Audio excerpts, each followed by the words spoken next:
नागपूर महानगरपालिकेत येणाऱ्या जनतेला भेटणं मनपाचे सर्व प्रमुख अधिकारी आणि सर्व झोनच्या सहाय्यक आयुक्तांना बंधनकारक करण्यात आलं आहे। राज्य सरकारच्या पहिल्या 100 दिवसांच्या कार्यक्रमाअंतर्गत सरकार आणि प्रशासनासाठी काही जबाबदाऱ्या निश्चित करण्यात आल्या आहेत, ज्या अंमलात आणल्या जात आहेत। मनपा आयुक्त डॉक्टर अभिजीत चौधरी यांच्या अध्यक्षतेखाली बुधवारी एक बैठक झाली। या बैठकीत अधिकाऱ्यांना याबाबत सूचना देण्यात आल्या। सर्व झोन अधिकाऱ्यांनी सोमवार आणि शुक्रवारी दुपारी 3:30 ते 5:30 या वेळेत जनतेशी भेट घेण्याचे मनपा आयुक्तांनी या बैठकीत निर्देश दिले। आयुक्तांच्या या सूचनेबाबत अतिरिक्त आयुक्त अजय चारठाणकर यांनी माहिती दिली। मुख्यालयातल्या मुख्य अधिकाऱ्यांसह सर्व झोन अधिकारी निश्चित तारखेला आणि वेळेवर जनतेला भेटतील आणि त्यांच्या समस्या जाणून घेतील, असं ते म्हणाले।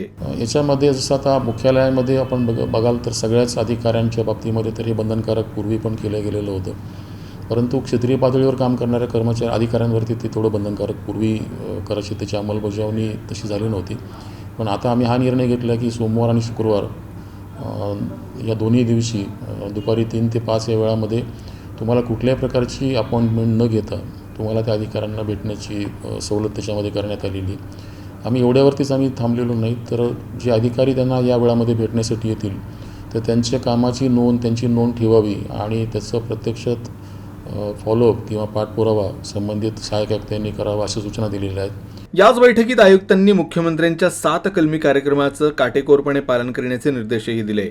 मुख्यमंत्र्यांच्या सूचनेनुसार मनपा प्रशासनाने जनतेला सुविधा देण्यासाठी अनेक कार्यक्रम आखले आहेत, त्याची माहिती अतिरिक्त आयुक्त अजय चारठाणकर यांनी दिली। महानगरपालिकेची जी कार्यालय त्याच्यामध्ये एक विशेष स्वच्छता मोहीम आम्ही राबवत आहोत। आज आपल्याला कल्पना आहे की बऱ्याच कार्यालयांमध्ये खूप अडगळीच्या काही वस्तू ठेवण्यात आलेल्या आहेत, जसं कदाचित लाईव्ह संपलेला आहे परंतु त्याची विल्हेवाट लावली जात नाही, तर त्याची एक मोठा मोहीम आम्ही या अनुषंगाने हाती घेतलेली आहे।